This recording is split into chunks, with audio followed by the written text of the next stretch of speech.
Let's get glam together.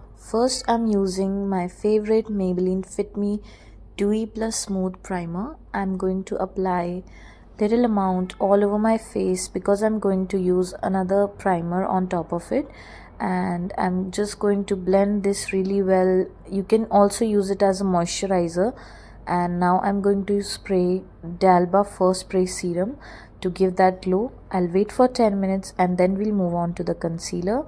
Here I'm using my favorite Daily Forever 52 concealer, and this shade is a bit darker than my skin tone, but it really helps cancel out all the darkness and dark spots on my face.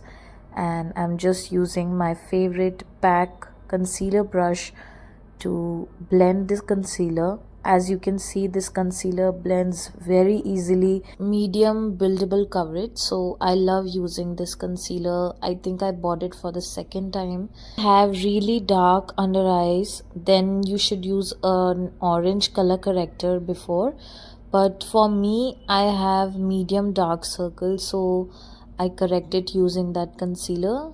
Moving on to the foundation, I'm using my favorite L'Oreal Infallible foundation, and this is my favorite latest brush that I'm using. It's from Rene, and I love applying foundation with this brush. It blends in so seamlessly.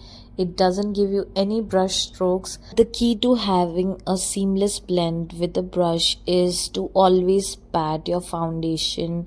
Apply the remaining foundation on your neck as well.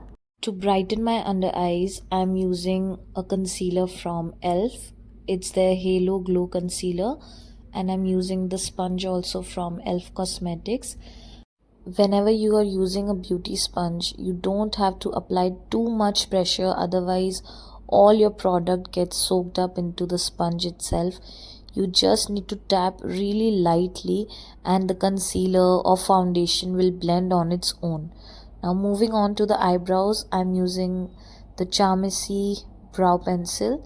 This color is not exactly correct for my skin tone, but if I use a very light hand, I can make it work. So if you have a wrong shade of any eyebrow pencil that you bought, then just try to make it work by using a very light hand, and then it may work for you. Now we will set our under eyes using the K-Beauty loose setting powder. I have been obsessed with this loose setting powder. It's not really very heavy under the eyes, so that's why I use it to bake under my eyes as well. And for the eyeshadow, I'm just going to quickly apply a single shadow as my eye base, and I will put on some liner too. This is what I'm going for. It's a very simple festive glam. For the eyeliner, I'm using the Lakme eyeliner, and I'll just take my time and perfect it. Always apply very small strokes when you're applying an eyeliner. Moving on to the blush, I'm using the Eye Magic blush palette, and I'm just going to simply apply these two blush shades on my face, little bit on my nose and my cheeks as well. And for the nose, I'm going to use a bronzer to give it a cohesive look. To set everything, I'm using the Daily Forever 52 setting spray. For the mascara, I'm using Huda Beauty Wow Mascara. Applying some mascara on my lower lash line as well. For the lip, I'm using the lip liner from Swiss Beauty. I love their lip liners. And for the lipstick, I'll use the Rom and lipstick. That completes our final look. Hope you really enjoyed the video. Make sure to like, share, comment and subscribe to my channel.